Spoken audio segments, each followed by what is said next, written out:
Hello everyone. So today we'll start with our new topic, that is mass spectrometry.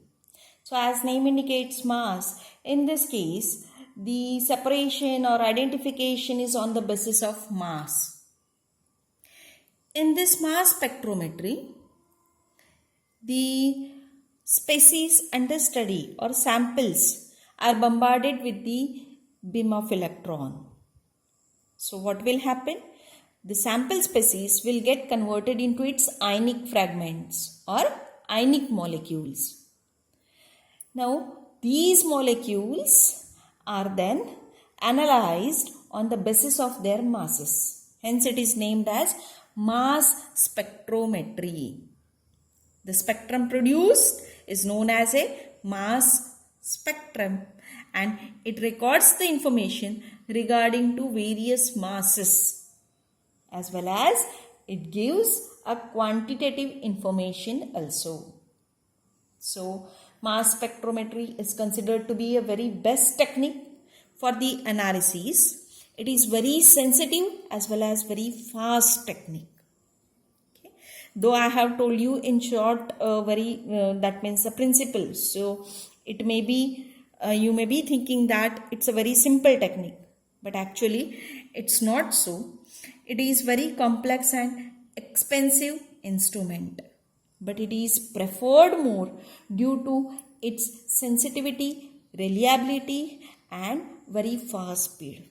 Even this mass spectrometry technique can be used along with the other techniques like gas chromatography to improve the sensitivity. So as we know, we are familiar with the GCMS. So it is a gas chromatography mass spectrometry technique. Now this technique can be used in the various fields, but that everything we'll discuss later on. Very first, we'll discuss about the theory or principal part of this mass spectrometry.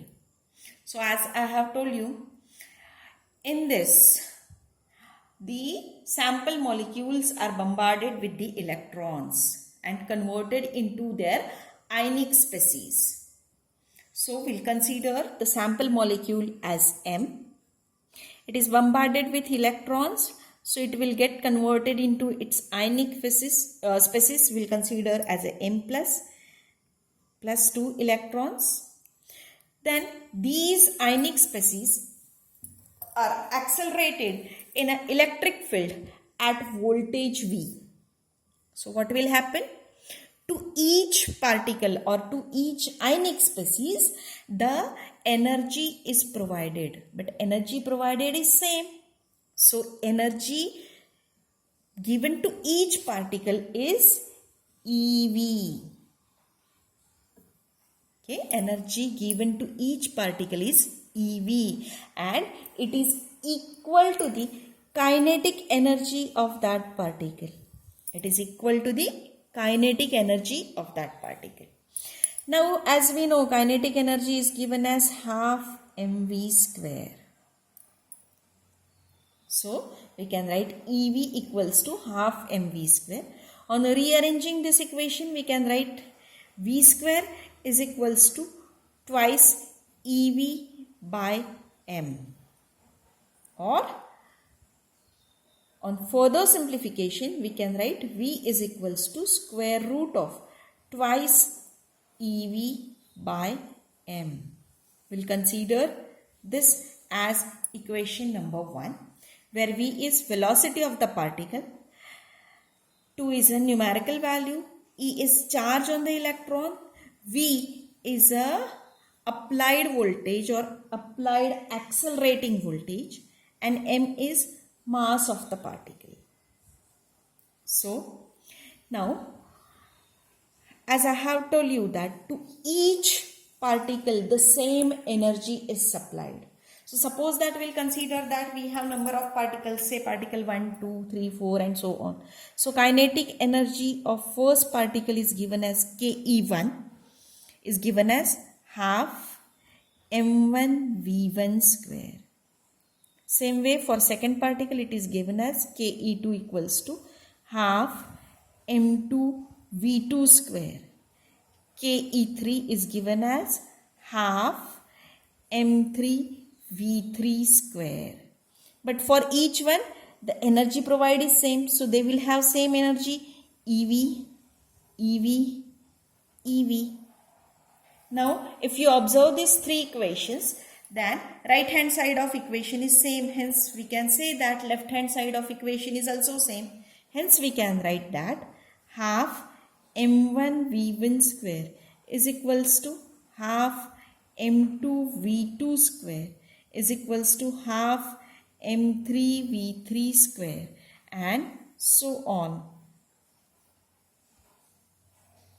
So, all the particles possess same energy EV.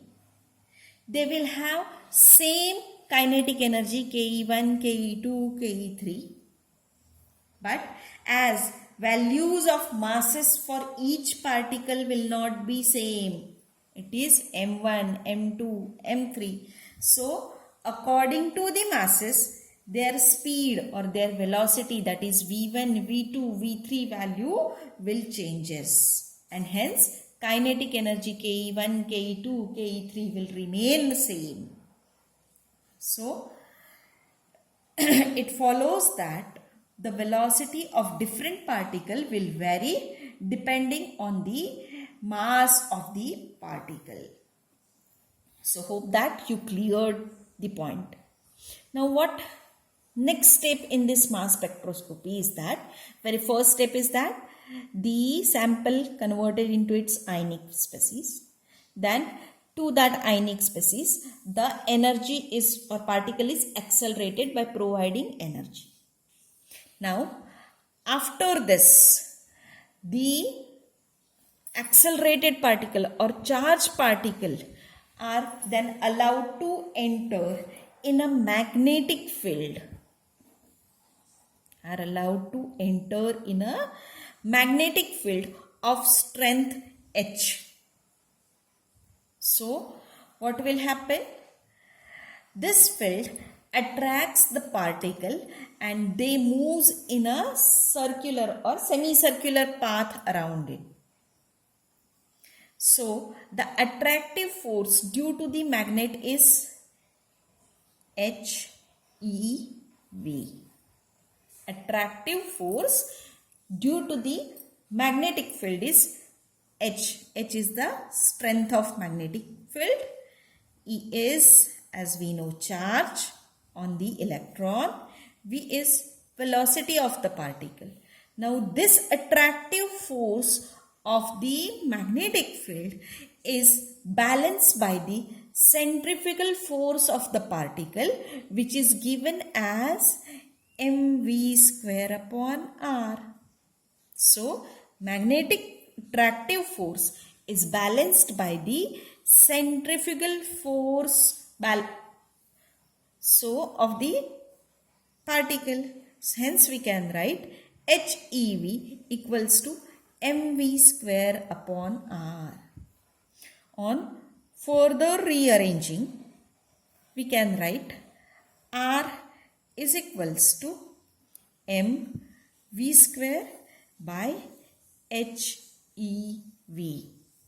This V and V will get cancelled and we can write it as mv by HE.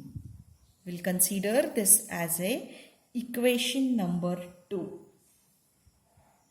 So, hope that you got the second step. In second step, what will happen?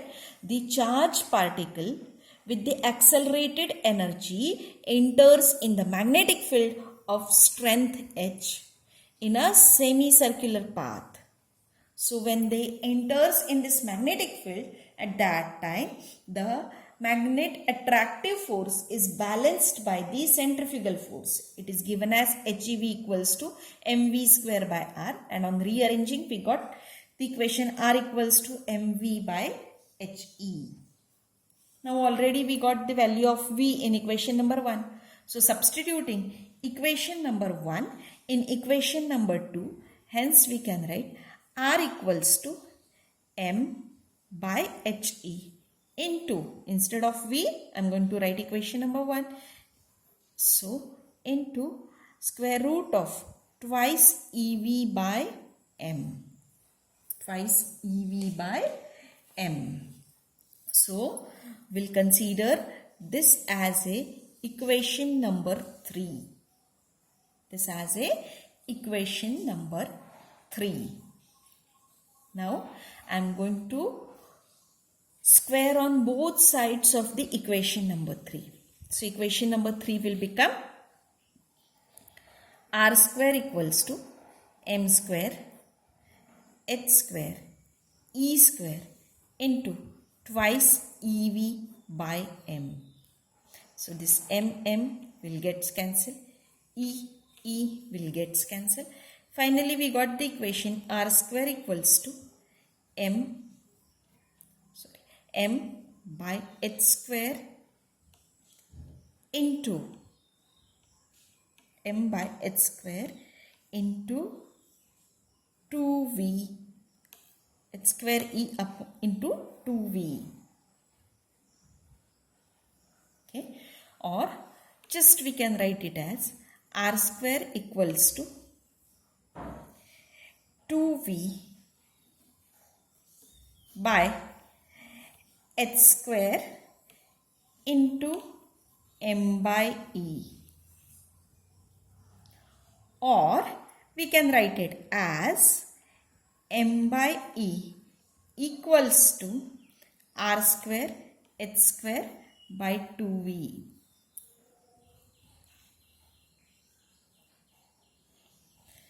Even suppose if I want to find out the value of R from this equation, then we can write R equals to square root of 2V by H square into M by E. So, we got this equation for the mass spectrometry. Especially, this equation is very important. That is, M by E equals to R square H square by 2V. So, from this equation, it follows that the radius of circular path of particle depends on the accelerating voltage R, accelerating voltage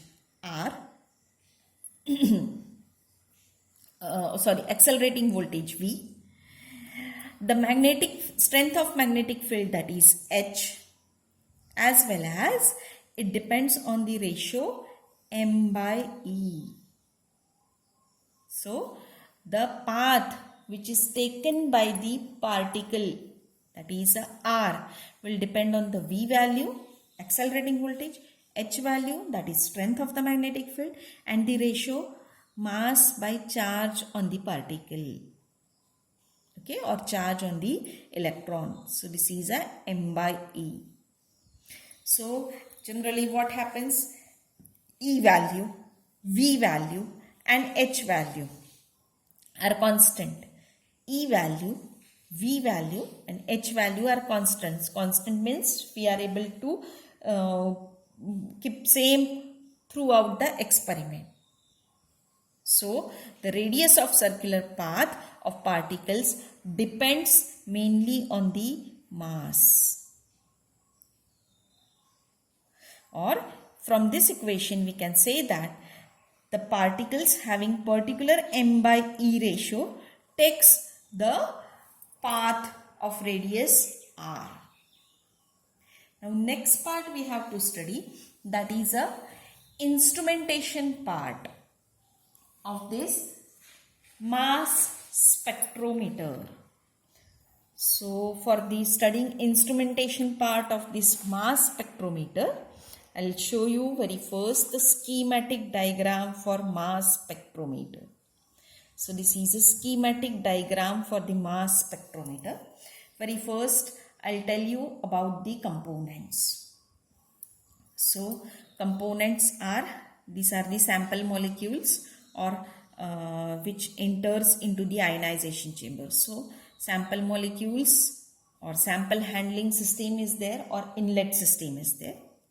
From this, the molecules enters into the ion source or ionization chamber where they get converted into ionic fragments. Next is there is a accelerating system. So these are the accelerator B and C accelerators are there. So from this they will enter into the electrostatic accelerating system. Once the particles are accelerated through this entrance slit, they will enter into the magnetic field of strength H, and that magnetic field is in the form of this tube, evacuated tube. This is also known as an ion separator. Okay. According to the masses, the ions will get separated. These are the light ions, these are the heavy ions, and this is a part taken by the, you can say that the particles having a particular m/e ratio. Finally, these particles are collected by the collector electrode. From the collector electrode, signals are given to the amplifier. The signals are amplified and finally reaches to the recorder. So, in this way, your mass spectrometer works. So, this is just components. Now, how actually it works, that I'll tell you. So, a beam of positive ions of various masses is produced in the ionization chamber. Very first, the sample inlet system is produces the sample that converted into gaseous state. These gaseous state sample molecules enters into the ionization chamber, where the molecules get converted into their ionic species. Then this beam is accelerated by the electric field accelerator B and C. Okay. Then the ion through the entrance slit, the ions enters into the evacuated tube. Now this evacuated tube is placed in a strong magnetic field of strength A, which is perpendicular to the plane of the diagram. So it is a perpendicular, okay, to your ionization chamber. So the ions with particular m/e ratio are allowed to pass through this ion separator. So the ions with particular m/e ratio are able to complete this semicircular path. The remaining will get terminated in the path. So the ions with particular m/e ratio finally strikes to the collector plate or collector electrode, and finally the signals are amplified and a mass spectrum is obtained. So this is about the, you can say that the schematic diagram and instrumentation for the mass spectrometer. Now details of this each and everything, that is how the sample is prepared, what is ionization chamber, what are the accelerators, what is the ion separator, everything we'll study in the next lecture. Thank you.